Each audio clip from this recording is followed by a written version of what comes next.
Hi, welcome back to the channel. Today we're going to take a look at this stunning looking car, the Bravado Verlierer. We're going to try to determine, is it a TVR Sagaris or is it a Weismann GT? Before we attempt to answer the question, I have to say I think this is a wonderful looking car. I don't own one of these, so when it popped up as an export mission for the Tuner DLC points, I took the opportunity to have a test drive, have some fun, and of course to film this for you at the same time. So of course it's not my choice of customization on the car. So we've had a once round the car so far. What do you think? Did you think TVR when you saw it, or did you think Weismann? Well, let's take a bit of a deeper look. We'll start at the back. Now as I look at the back, I see nearly all Weismann. The rear screen is the same size and shape. The whole slope of the car, the gentle slope, the way it joins the rear panel, as well as the exhaust layout. There's also that little kick up behind the rear window that makes it a sort of spoiler element, and even the way the arches are distended and bulged out. Everything at the back pretty much is Weismann. The only TVR bit is perhaps the tail lights. They haven't got the whole distinctive inverted L, but they do have the horizontal part of that.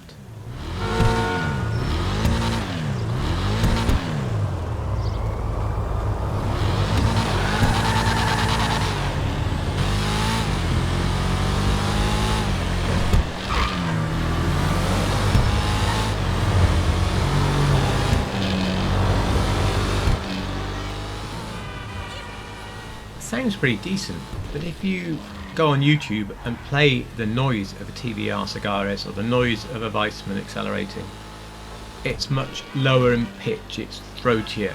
It really makes the hairs on the back of your neck stand up much more than this car, so it's not like either really from that point of view.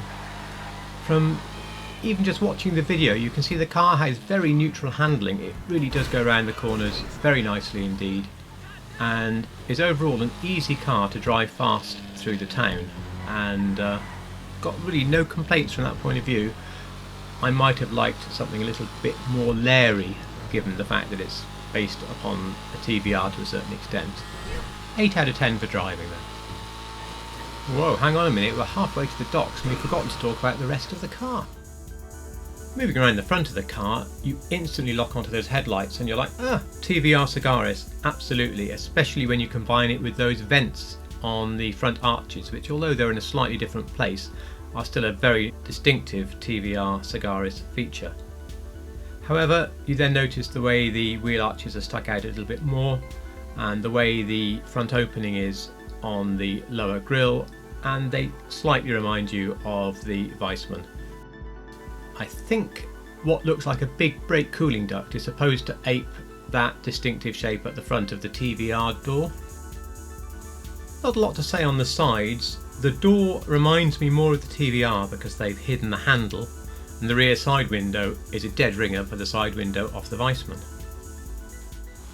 So in summary, this is a car that starts as TVR at the front and it morphs its way through, and by the time it gets to the back it's nearly all Weismann. I think Rockstar's done a really good job at merging these two admittedly similar cars to make this unique car, but it still looks good and you think, oh, I'd like to have one of those in my garage for real. However, at the end of the day, it is a mongrel, and as such, that's why I don't have one. However, if you do, I think not all is lost, because the front is mostly TVR. So in a garage for a garage collection where the back is not so visible, you could just call it a TVR Sagaris and leave it at that. I've done that this year, for example, with the Pegassi Infernus or the Lamborghini Murcielago. It's pretty much a dead ringer of a car, but the back has Pagani Zonda exhausts, which are so out of keeping, but you don't see those up against the back garage wall.